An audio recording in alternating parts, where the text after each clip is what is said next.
जैसे ही labour room में प्रसव होता है, सभी परिवार वालों का सेम क्वेश्चन होता है कि हम माँ और बच्चे को घर ले जा सकते हैं। तो थोड़ा रुकिए और मेरे वीडियो को देखिए और फिर समझिए इस बात को, क्योंकि जैसे ही एक महिला माँ बनती है और तो उसके शारीरिक रूप से ही नहीं उसमें, बल्कि सामाजिक और भावनात्मक रूप से बहुत परिवर्तन होते हैं और इस तरीके से वो एक नए अनुभव में, एक नए चरण में प्रवेश करती है। अगर इस दौरान माँ होने वाली माँ का और नवजात बच्चे का सही देखभाल की जाती है तो उनके जीवन को काफ़ी हद तक सुरक्षित किया जा सकता है। तो नमस्कार, मैं हूं आपकी नर्सिंग सखी और आप सभी का बहुत बहुत स्वागत करती हूं आप ही के नर्सिंग सखी चैनल पर, जहां होती है मेडिकल की बात नर्सिंग सखी के साथ। तो जी हां, आज के इस वीडियो का टॉपिक है पोस्ट नेटल केयर। अब इस वीडियो में हम जानेंगे कि पोस्ट नेटल केयर क्या होता है, हम सबको क्यों जानना ज़रूरी है और इसमें क्या क्या शामिल होते हैं। तो जी हाँ, पोस्ट नेटल केयर किसे कहते हैं, सबसे पहले इसको समझते हैं। पोस्ट नेटल केयर, जैसे ही प्रसव हो जाता है उसके बाद से ये अवधि स्टार्ट हो जाती है। 42 डेज तक के अवधि को हम पोस्ट नेटल केयर के अंतर्गत लाते हैं। इसमें जैसे ही प्रसव होता है तो हमको 42 दिन तक माँ और नवजात बच्चे की एक सही देखभाल करने की ज़रूरत होती है। तो इस दौरान, क्योंकि इस दौरान महिला में शारीरिक बहुत सारे बदलाव होते हैं। जब बच्चा पेट में था तो माँ का यूट्रस काफ़ी बड़ा होता है, लेकिन जैसे ही प्रसव हो जाता है तो माँ के यूट्रस है वो नीचे आता है और उसके साइज में दिन पर दिन बदलाव होते रहते हैं। और इसके साथ ही साथ महिला को ब्लीडिंग भी होती है। इसके साथ ही साथ माँ बनने पर वो स्तनपान की शुरुआत करती है। इसके साथ साथ जब महिला में इतनी सारी चीज़ें शारीरिक रूप से एक साथ होती हैं तो उसमें बहुत सारे उतार चढ़ाव होते हैं। तो इसलिए यह पोस्ट नेटल केयर की अवधि माँ और बच्चे के लिए बहुत मायने रखती है। तो इसके बारे में हम सभी माताओं बहनों को बिल्कुल जानना चाहिए। आपको क्या पता है कि आपका जब बच्चा पेट में था तब तो आप अस्पताल जाते थे, अपने को दिखाती थी, लेकिन आपका प्रसव हो जाता है, आपका बच्चा पैदा हो जाता है तो उसके बाद भी आपको जाना चाहिए। और कब कब जाना चाहिए, तो आपको आपका बच्चा जैसे ही हो जाता है उसके बाद कम से कम 4 बार आपको अस्पताल जाना है। कब जाना है वो हम बताते हैं आपको। पहली मुलाकात आपको अस्पताल में जाकर के अपने डॉक्टर से 24 घंटे के अंदर करनी है। दूसरी मुलाकात आपको 3 दिन के अंदर करनी है। चौथी मुलाकात आपको 7 से 14 दिन के अंदर करनी है और तीसरी मुलाकात आपको 7 से 14 दिन के अंदर करनी है और वहीं चौथी मुलाकात आपको 6 सप्ताह के भीतर करनी है। क्योंकि ये 42 दिन बहुत महिला के लिए खास होता है, क्योंकि उसमें जो यूट्रस की साइज होती है वो अपने जगह पे यूट्रस आता है, इसलिए बदलाव होते हैं। आपकी ब्लीडिंग होती है, आपके ब्रेस्ट फीडिंग आप कराते हैं, तो इसलिए आपको बहुत सारे इस दौरान आपको बहुत तमाम समस्याओं का भी सामना करना पड़ता है। तो इसमें अगर सही दिशा निर्देश आपको मिले तो आपकी जो जर्नी है वो बिल्कुल खुशहाल हो जाएगी, आपको कोई कठिनाई का सामना नहीं करना पड़ेगा। इसलिए आप जब भी आपका प्रसव हो, जो भी माताएं बहनें हमारी अभी भी उनकी प्रेगनेंसी चल रही है, तो आप बिल्कुल इस प्लान कर लीजिए कि आपका जब बच्चा हो जाएगा तो उसके बाद भी आप बिल्कुल अस्पताल जाइएगा। तो वहाँ जब आप जाते हैं, आपकी कोई दिक्कत है, आप वहाँ डॉक्टर साहब से शेयर करेंगे तो आपको एक सही दिशा निर्देश प्राप्त होगा और उस तरीके से आपकी जो भी समस्याएं हैं उनका सही निराकरण हो जाएगा, जिससे आपको बहुत आराम मिलेगा। इसलिए आप बिल्कुल इन नियमों का पालन करिएगा। क्यों और इसलिए भी आपको ज़रूरी है कि अगर जिसकी प्राइमरी डिलीवरी होती है, अक्सर उसी में एपिजाटमी होती है, तो उसमें आपके टाके लगे होते हैं, तो आप इस दौरान आती हैं तो भी देखा जाता है कि आपकी जो टाके की स्थिति है सही तरीके से चल रहा है, मतलब सूख रहा है, कोई उसमें दिक्कत तो नहीं है। इसके साथ ही आपकी ब्रेस्ट फीडिंग देखा जाता है कि आपके जो दूध बनने की प्रक्रिया है, बच्चा जो दूध पी रहा है सही है कि नहीं। इसी तरह जो आपका यूट्रस अब नीचे आ रहा है उसको ऊपर से एब्डामन से पल्पिलेट करके वहाँ का स्टाफ देख सकता है कि आपका यूट्रस भी सही स्थिति में है। तो इस तरीके से आपकी और आपके बच्चे की भी चेकअप होता है, जिससे आप दोनों को अगर कोई छोटी मोटी समस्या है तो उसका निराकरण किया जा सके। और इसके साथ ही साथ आपको बहुत सारे देखभाल की ज़रूरत होती है, जैसे कि प्रसव के बाद महिला को आराम और पोषण की बहुत ज़्यादा ज़रूरत होती है। तो इसलिए सामान्य देखभाल में वहाँ जाते हैं तो आपको बहुत सारे दिशा निर्देश दिए जाते हैं, जैसे कि अगर आप नहा जब भी आप बाथिंग करें पहला तो कम से कम हल्का गुनगुना पानी से करिए, और इसके साथ ही आपको कोई नहीं ऐसा कहता है कि आपको स्नान नहीं करना है। माँ जो है आप स्नान कर सकती हैं। इसके साथ जो आपके टाँके लगे हैं उसमें आपको साफ़ सफाई रखनी पड़ती है, उसके लिए भी दिशा निर्देश प्राप्त होते हैं। और जो माँ है उसके लिए रेस्ट बहुत ज़रूरी चीज़ होती है। तो किस तरीके से आपको बताया जाता है, साथ में जो आपके परिवार का सदस्य होता है उनकी भी काउंसलिंग होती है, क्योंकि देखिए हमारे यहाँ इन सब चीज़ों की उतनी परवाह नहीं की जाती है, लेकिन इससे तमाम जटिलताएं सामने आ सकती हैं पोस्टनेटल केयर की अवधि में। इसलिए माँ और बच्चे की तो देख रेख है, साथ में परिवार की भी काउंसलिंग की जाती है कि इस वक्त कैसे आपको सपोर्ट करना है उस माँ को, और क्या क्या उसके में उतार चढ़ाव आ सकते हैं।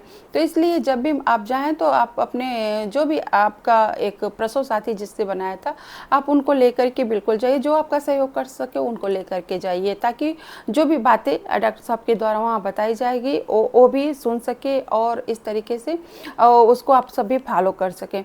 और इसके साथ ही जो आपका आहार अब होगा वो बिल्कुल प्रोटीन युक्त भोजन होगा, जिसमें आप दाल, दूध, अंडा सब कुछ प्रोटीन युक्त डाइट ले सकती हैं। इसके साथ आपकी आयरन कैल्शियम की गोली चलती है, आप को वहाँ से वो मिलेगी। देखिए प्रसव से पहले तो आप आयरन कैल्शियम खा रही थी, लेकिन आपको प्रसव के बाद भी आयरन कैल्शियम चलाना है। कि देखिए इस सब में लापरवाही बहुत सारी औरतें करती हैं, शायद मतलब यही शिक्षा की कमी, जानकारी की कमी के कारण, जिसको सब लोग हमेशा कंप्लेन करते रहते हैं कि मुझे बैक पेन हो रहा है, कमर में दर्द हो रहा है। तो इस तरीके से जब आप प्रसव के बाद अपनी उचित देखभाल नहीं करती हैं तो बहुत सारी दिक्कतों का सामना आपको करना पड़ता है।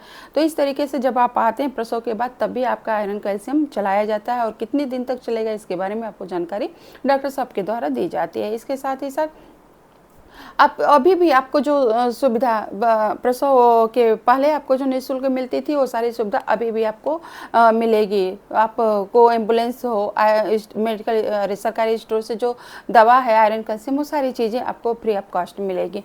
तो इस तरीके से माँ बनने के बाद आपको बहुत सारी औरतें होती हैं जिनको पोस्टपार्टम डिप्रेशन हो जाता है। उन महिलाओं में क्या लक्षण आपको देखने को मिलते हैं? उदासी होगी, नींद बहुत कम आती है, वो रोने का मन करता है, अकेले रहने का मन करता है। इस तरीके से तमाम उनके मन में चिंताएं होती हैं। तो इस सब का भी समाधान होता है, पूरी उसके लिए काउंसलिंग की जाती है कि इस वक्त जो महिला होती हैं उनके जो परिवार के सदस्य होते हैं उनके प्यार, उनके सहानुभूति, उनकी देखरेख की बहुत ज़रूरत होती है। ऐसे में दिशा निर्देश होता है कि माँ को कभी भी अकेला आपको नहीं छोड़ना है, उनसे बात करना है, उनके बातों को समझने का आपको सभी परिवार के सदस्यों को कोशिश करनी चाहिए, और उनको प्रोत्साहित करना चाहिए कि वो अच्छे तरीके से अपने बच्चे की देखरेख कर सकती हैं, और उनके हर कार्य में प्रोत्साहन होना चाहिए। और इसके साथ ही साथ अगर कोई बहुत दिक्कत है तो बिल्कुल उन्हें आपको ला करके डॉक्टर साहब को दिखाना चाहिए। और स्तनपान की बिल्कुल शुरुआत करनी चाहिए, और माँ जो है बिल्कुल 6 महीने तक अपने बच्चे को अपना ही दूध पिलाएं। देखिए कभी कभी जो माँ बनते हैं ना वो बहुत अपने बच्चे को लेकर के बहुत संवेदनशील हो जाते हैं, और बहुत सारी मन में उनके शंकाएं चलती रहती हैं। तो जो ऐसी महिलाएं हैं तो इसके कारण वो पोस्टपार्टम डिप्रेशन का शिकार हो जाती हैं। पर इतनी तनावपूर्ण कोई स्थिति नहीं है माँ बनना। आप सही तरीके से अगर अस्पताल जाते हैं तो वो यही कहें ना कि उस अस्पताल में हमेशा आपको सही दिशा निर्देश प्राप्त होगा, एक काउंसलिंग आपको मिलेगी। वहाँ आइए, आप देखेंगे कि आप ही नहीं, इस तरीके से माँ बनना एक स्वाभाविक प्रक्रिया, एक प्राकृतिक प्रक्रिया है। उस पीरियड में आप बीमार बिल्कुल भी नहीं हैं, हाँ, लेकिन आपके शरीर में बहुत सारे बदलाव हो रहे हैं।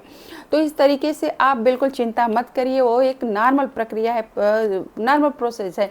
और जो भी माँ बनेंगे तो अपने बच्चे का वो स्वाभाविक गुण है, सारी चीज़ें अंदर आ जाती है कि हम उनका लालन पालन कैसे करें, उनको देख रेख कैसे करें। तो बहुत सारे लोग इसमें काफ़ी स्ट्रेस ले लेते हैं, पर आपको ऐसा नहीं करना है। बिल्कुल सब कुछ अगर कोई दिक्कत है तो इसीलिए आपको इसमें अस्पताल आना है, ताकि वो आपके जो मानसिक रूप में चीज़ें चल रही हैं, थोड़े आप उससे स्ट्रेस हो रहे हैं अपने बच्चों को लेकर के, अपनी शारीरिक स्थिति से जो स्ट्रेस हो रहे हैं, तो उसको दूर किया जा सके और इस अवधि को बिल्कुल खुशमय और खुशहाल बनाया जा सके। तो इस तरीके से जैसे मैंने बताया कि आप को बिल्कुल आना है और आपके बच्चे की भी निगरानी होती रहेगी। इस वक़्त देखिए आपका प्रसव होने के बाद आपको ब्लीडिंग होती है, लेकिन आपके जब अस्पताल आते हैं तो कुछ आपके खतरे के संकेत भी आप सबको बताया जाता है। और जैसे 1 से 4 दिन जिसे हम लोग लोकिया कहते हैं, उसमें बहुत सारी कैटेगरी है, वो तो अलग बात हो जाएगी। तो लेकिन फिर भी उसमें 1 से 4 दिन बिल्कुल आपको रेड कलर की ब्लीडिंग आएगी। उसके बाद आपकी जो ब्लीडिंग होती है वो पीले और येलो भूरे कलर की आती है, तो बिल्कुल घबराना नहीं है, इसी तरीके का आएगा। इसके बाद पीले और कुछ कुछ हरे टाइप का आएगा। तो ये सब स्वाभाविक चीज़ें हैं जो आती हैं। कभी मैं इस पे भी लोकिया पर भी वीडियो बनाऊंगी आप सबके लिए। और इसके साथ ही साथ आप सब भी माताएं बहनें कमेंट करके बताइएगा कि आपका जब बच्चा हुआ था तो क्या आप ऐसे किसी दिक्कत से गुजरे थे, और किस तरीके से आपको दिक्कतों का सामना करना पड़ा, जिससे जो और हमारी माताएं बहनें हैं जो अभी माँ बनने वाले, जिनकी अभी करंट में प्रेगनेंसी चल रही है, उनको जानकारी हो सके और इस तरीके से जो दिक्कतें हैं उनका निपटारा किया जा सके।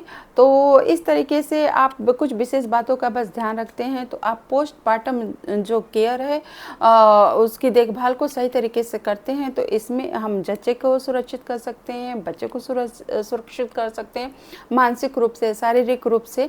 तो इसीलिए पोस्ट नेटल केयर की अवधि बनाई गई है। और मेरा इस वीडियो के माध्यम से सभी माता बहनों से अपील है कि ये एक बहुत खास आप सबकी जर्नी है, तो थोड़ी सी भी कोई लापरवाही होती है तो आपको दिक्कतों का सामना करना पड़ता है, खतरों का सामना करना पड़ता है। इसीलिए आपको इसमें सही दिशा निर्देश की बहुत ज़रूरत है, जिसके लिए आप अपने नज़दीकी स्वास्थ्य केंद्र पे जाएं और अपने को वहाँ जा कर के दिखाएं, अपने बच्चों को दिखाएं। और इस तरीके से वहाँ आपकी काउंसलिंग की जाती है कि प्रसव के बाद कम से कम जैसे 12 घंटे के तो अंदर अंदर आपको यूरिन पास कर लेना है, कोई स्टूल पास करने के लिए मनाही नहीं होती है। आपका आहार जो है अब बहुत अभी प्रसव के बाद भी प्रोटीन युक्त होना चाहिए, आपको आयरन कैल्शियम की भी गोलियाँ खानी है। आपका जो बच्चा है उसको अपना ही आपको दूध पिलाना है।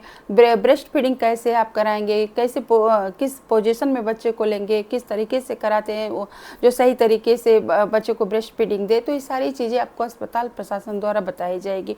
तो बस वीडियो बनाने का मेरा मकसद यही था कि आप सब अगर ऐसे किसी भी प्रॉब्लम से गुजर रहे हैं तो आप सब बिल्कुल अपने पास के नज़दीकी स्वास्थ्य केंद्र पे जाइए। अगर फिर भी कोई समस्या है, आप मुझसे पूछना चाहते हैं तो मुझे आप कमेंट कर सकते हैं।